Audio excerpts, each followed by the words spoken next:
Welcome back, folks, to World of Warships Legends. I'm Soopa-Dave, and today we're in Alaska. And yes, we're using Hoshino. I was really bad at Alaska when I first got it, but the ship was so good and tough that it still made me do okay.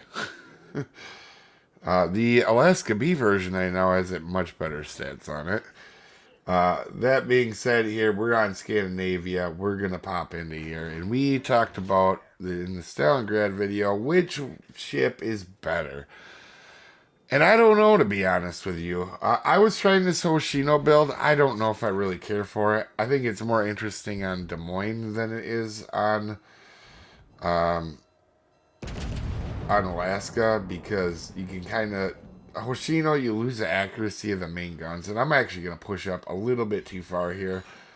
And I think had we had our better accuracy there, that Hindenburg would have paid more of a price. Now, in this match, we're going to showcase the toughness of Alaska, right? They're both tough. They both are very tough bow-in ships to play against. However, Alaska has these extra really solid heals, and we should have just shot AP to kill that destroyer, to be quite honest with you. But now we're caught out just a little bit too far. Aki's looking at us. There's going to be battleships rounding that corner to my right, I'm assuming very soon. And Aki takes a big swing and a miss. And sadly, we're not going to get this cap, because this would have made the game probably a 3K base. But that's not really what matters. In this match, you can see I got hit a little bit here. But from here on out, I'm going to be an absolute troll to these guys. You guys see my average damage potential against me in this. And it's even higher in the black version. I think this and Stalingrad, I think, are like 1.3 million potential damage against me. What does that mean for people that don't know that? That's how much people are trying to get rid of me. 1.3 is good even for a battleship, a high-end battleship. I make the solid argument that these are the tankiest two ships in the entire game. And if they're not, they're very close, because Stalingrad and Alaska, very, very tanky ships, and still with the radars to be hugely effective. Now, I make a mistake here. We're gonna take a shot here. I'm not paying attention that we're getting charged by Hindenburg as we're using HE, because our accuracy isn't quality enough to be using AP all the time, which is sad, because really, that's what you should be using in Alaska. You're going to see we get our smoke firing penalty is like 10-2, so I wasn't sure what it was, but kudos to our Gdansk man for dropping the smoke for me. And now we have to back off here because we're spotted. Again, they were just going to be the main focus. I switched because Hindenburg is broadside, and we do have the boost reload to make it quicker reloading. For shell switching when our guns are fully loaded, and he just goes from that to not being broadside. So honestly, one difference I'm making, I am actually trying New Jersey on Alaska. She actually has some interesting perks. We'll try her out. Outside of that, we're probably going to go back to a different build. Hoshino's not a bad commander for the cruisers, believe it or not.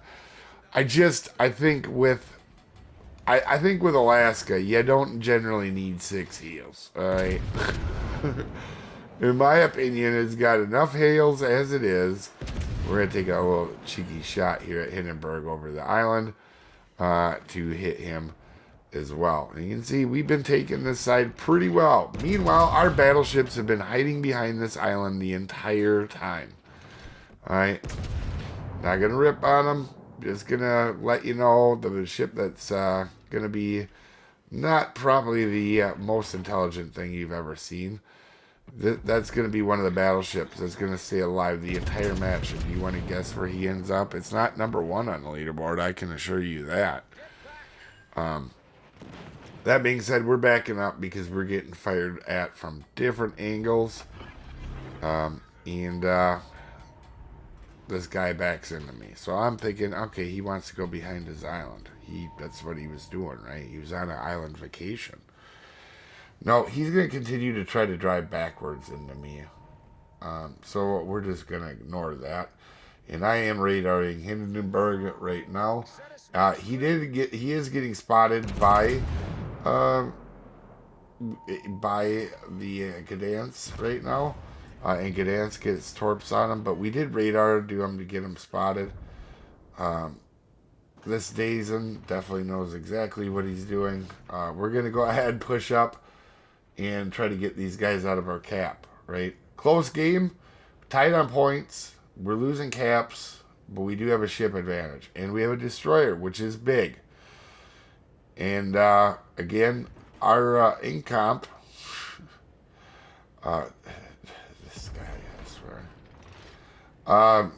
This incomp is going to do incapable things, as always.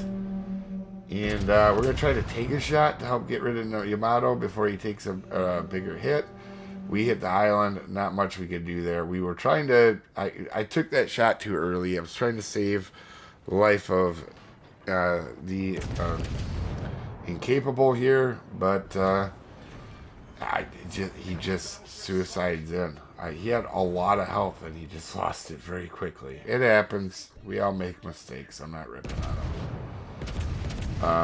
But we're going to go ahead now and focus on Ohio here.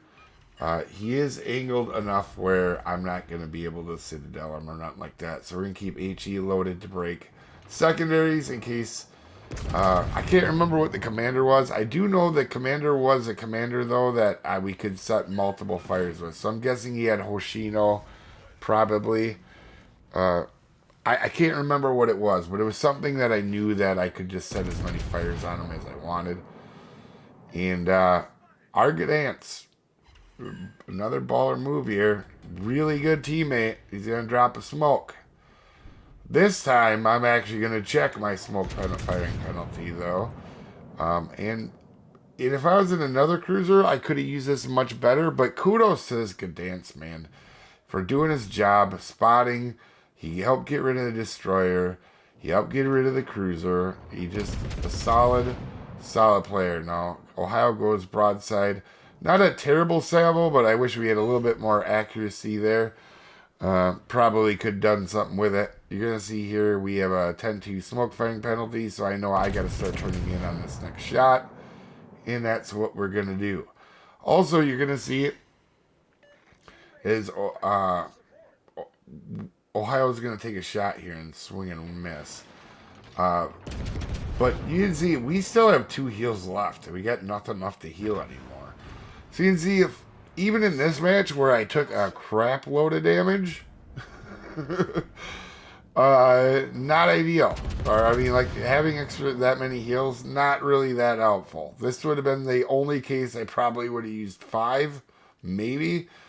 Aki's broadside, and we're gonna start to slap him.